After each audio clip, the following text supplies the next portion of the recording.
मध्य प्रदेश के छतरपुर जिले के एक छोटे से गांव गढ़ा में स्थित बागेश्वर धाम मंदिर भगवान हनुमान को समर्पित एक प्राचीन धार्मिक स्थल है। यह मंदिर प्राकृतिक सुंदरता और धार्मिक वातावरण के कारण श्रद्धालुओं के बीच विशेष महत्व रखता है। यह माना जाता है कि यह स्थान अत्यंत पवित्र है और यहाँ भक्तों की मनोकामनाएं पूरी होती हैं। इस मंदिर का मूल स्वरूप कई पीढ़ियों पहले स्थापित किया गया था। बागेश्वर धाम के धार्मिक कार्य और यहाँ का संचालन बाबा धीरेन्द्र कृष्ण शास्त्री के परिवार द्वारा किया जाता है। मंदिर में हनुमान जी की मूर्ति मुख्य आकर्षण है और इसे बागेश्वर बालाजी के नाम से जाना जाता है।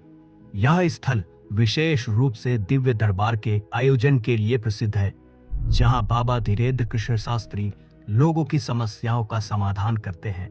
दरबार में आने वाले भक्तों का दावा है कि यहाँ उनकी परेशानियों का समाधान मिलता है और उनकी बीमारियां भी ठीक हो जाती हैं। मंदिर परिसर में नियमित धार्मिक अनुष्ठान, कथा वाचन और भंडारे आयोजित किए जाते हैं। बागेश्वर धाम में हर साल लाखों श्रद्धालु आते हैं, जो इसे मध्य प्रदेश के प्रमुख तीर्थ स्थलों में से एक बनाता है। बाबा धीरेन्द्र कृष्ण शास्त्री की जीवनी और प्रारंभिक जीवन। बागेश्वर धाम के मुख्य पुजारी धीरेन्द्र कृष्ण शास्त्री का जन्म 4 जुलाई 1996 को मध्य प्रदेश के छतरपुर जिले के गढ़ा गांव में हुआ था। उनका वास्तविक नाम धीरेन्द्र कृष्ण सिंह गर्ग है। वे एक सामान्य और गरीब परिवार में पले बढ़े। उनके दादा सेतुलाल गर्ग बागेश्वर धाम के पहले पुजारी थे और उन्हें भगवान हनुमान के प्रति गहरी श्रद्धा थी। धीरेन्द्र कृष्ण शास्त्री ने बचपन से ही अपने दादा के धार्मिक और आध्यात्मिक कार्यों को नजदीक से जाना। यही वह समय था जब उन्होंने धार्मिक गतिविधियों और पूजा पाठ में रुचि लेनी शुरू की। उनकी शिक्षा सामान्य रही और उन्होंने धार्मिक ग्रंथों का अध्ययन अपने दादा की देख-रेख में किया। बाद में उन्होंने धर्म और आध्यात्मिकता में गहरी रुचि लेते हुए कथा वाचन और प्रवचनों में खुद को निपुण किया। बागेश्वर धाम का दिव्य दरबार और चमत्कार। बाबा धीरेन्द्र कृष्ण शास्त्री द्वारा आयोजित दिव्य दरबार बागेश्वर धाम का सबसे बड़ा आकर्षण है। यह दरबार विशेष रूप से उन भक्तों के लिए आयोजित किया जाता है जो किसी न किसी समस्या या कष्ट से जूझ रहे होते हैं। बाबा धीरेन्द्र कृष्ण शास्त्री का दावा है कि वे भक्तों की मन की बात जान सकते हैं और उनके कष्टों का समाधान कर सकते हैं। दरबार में बाबा भक्तों को पर्ची देते हैं, जिसमें उनकी समस्याओं का समाधान का विवरण होता है। यह पर्ची बिना किसी पूर्व जानकारी के बनाई जाती है, जिससे बाबा की चमत्कारी शक्ति की चर्चा होती है। उनके भक्त इसे भगवान हनुमान का आशीर्वाद मानते हैं। हालांकि इस चमत्कार को लेकर विवाद भी है।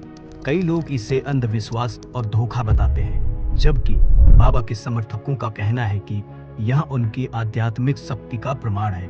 बाबा धीरेन्द्र शास्त्री के चमत्कारों को लेकर उनकी प्रसिद्धि तेजी से बढ़ी, लेकिन इन चमत्कारों पर सवाल उठाने वाले भी कम नहीं है। नागपुर की अंधश्रद्धा निर्मूलन समिति ने उनके चमत्कारों को चुनौती दी और बाबा को यह साबित करने को कहा कि उनकी शक्तियां असली हैं। इस मुद्दे ने राष्ट्रीय स्तर पर भी विवाद को जन्म दिया। इसके अलावा बाबा पर कई आरोप भी लगे, जैसे अवैध निर्माण और भूमि कब्जाने का आरोप। बागेश्वर धाम के आसपास के इलाकों में अवैध निर्माण और भूमि कब्जाने के आरोप लगाए गए हैं।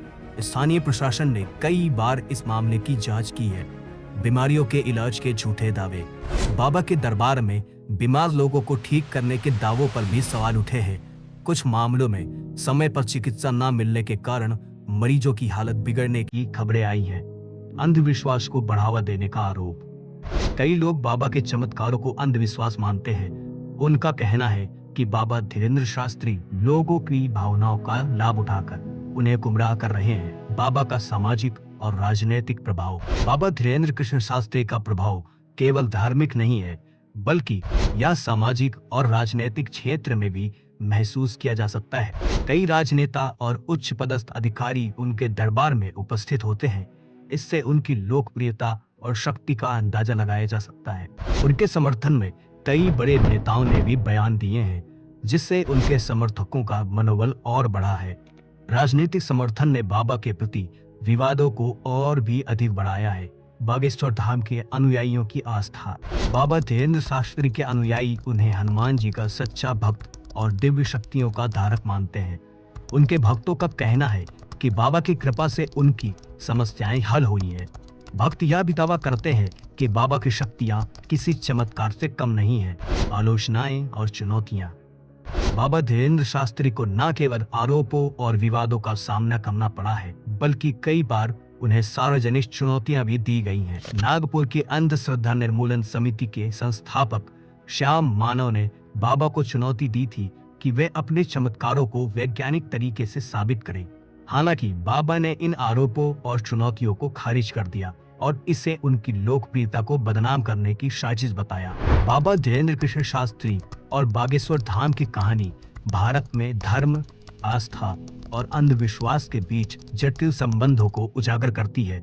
एक ओर बाबा के समर्थकों की अटूट श्रद्धा है, जो उन्हें भगवान का स्वरूप मानते हैं, और दूसरी ओर उनके आलोचक और वैज्ञानिक सोच रखने वाले लोग इसे अंधविश्वास और धोखाधड़ी मानते हैं। यह मामला केवल धार्मिक आस्था का नहीं है, बल्कि यह समाज में बढ़ते अंधविश्वास और वास्तविक आध्यात्मिकता के बीच के फर्क को समझने की आवश्यकता को भी दर्शाता है। अगर बागेश्वर धाम की कहानी को गहराई से समझा जाए तो यह स्पष्ट है कि यह स्थान न केवल एक धार्मिक स्थल है, बल्कि भारतीय समाज में धर्म और आस्था की व्यापक भूमिका का प्रतीक भी है। आशा है आपको हमारी यह वीडियो पसंद आई होगी, तो आप हमारी वीडियो को लाइक करें, चैनल को सब्सक्राइब करें और मैं आपसे जल्द ही मिलूंगा एक नई वीडियो के साथ। तब तक के लिए धन्यवाद।